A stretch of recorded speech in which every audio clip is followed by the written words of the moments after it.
Hey, if you want to have an invisible username on Discord or even a fully invisible profile, this video is for you.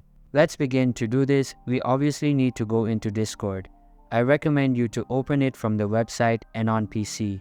First of all, I want to show that I have a visible username right now. As you can see, my username is Zaman and my profile picture is visible. To change the username, we will need to copy these special characters right here.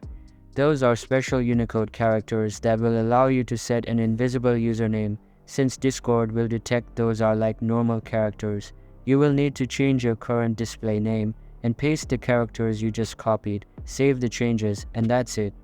As you can see, your username is completely invisible. Now you can also check the member list to see how it looks. People won't even realize you are in the server unless they click. You can also troll your friends by sending a message with special characters so they won't see anything. Even the message will be visible. If this doesn't work, try with a different browser. Remember that this doesn't work on Discord app in most of the cases. That's it for today. Thanks for watching.